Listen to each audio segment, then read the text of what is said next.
Hello there students, so welcome back to part 2 of the ANOVA two-factor screencast, and I'll remind you that we ended where we had just calculated all of our unknowns.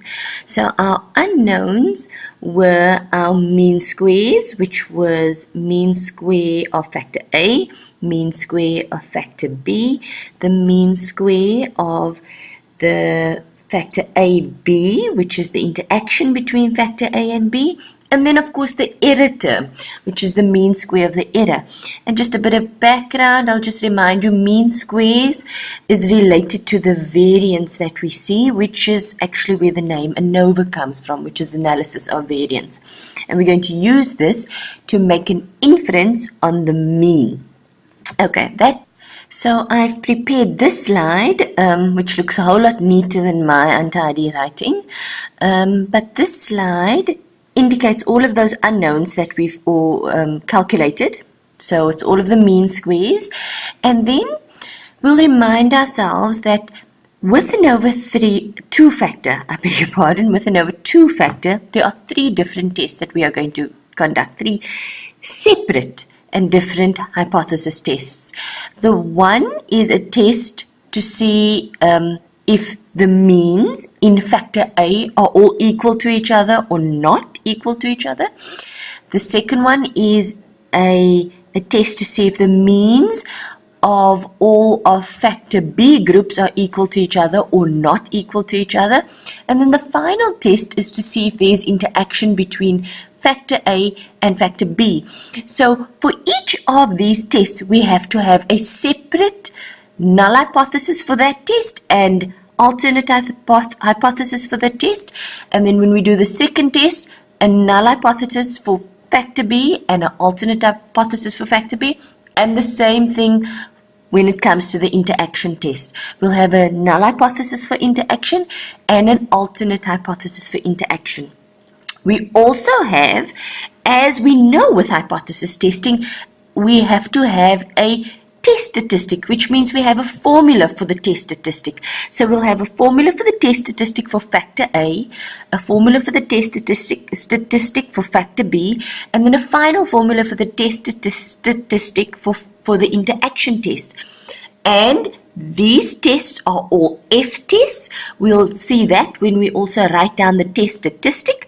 So we will read the critical values of the F table. So we'll read of a critical value for the first test of the F table. We will then read a critical value for the second test of the F table as well, and then a final critical value. Now, the way that I've just explained it doesn't mean that you have to do it in the same way. You could write the null hypothesis, and this is the way that I would normally do it if I'm writing, would be writing an exam on this.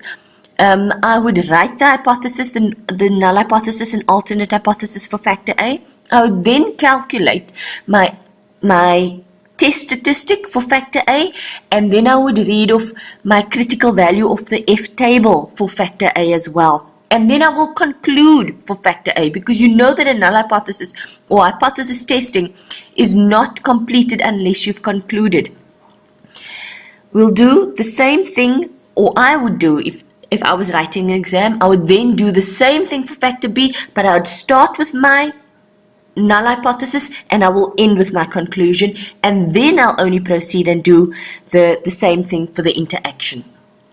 So for factor A, the test statistic that I'm going to be using will be F stat A, which is MSA.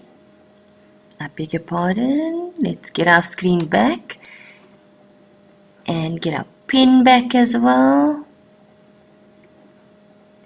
MSA over the error term, which is MSE. And we calculated that already, so we don't waste our time then trying to calculate it. We do our preparation work before the time, which is why we did what we did. The formula for the test stat for factor B would be MSB over MSE. And then the final one, the F stat, which is the calculated F value for interaction, would be MSAB over MSE. And what we're going to find is there's going to be a similarity between the way the formula looks that we use to calculate the test statistic for that particular hypothesis test and the way that we're going to read the F crit of the F table for that same test. We are going to use the degrees of freedom associated to MSA in my numerator and the degrees of freedom associated to MSE in my denominator. And we'll do the same thing for the factor B. The critical value for factor B will be using the degrees of freedom that is associated to the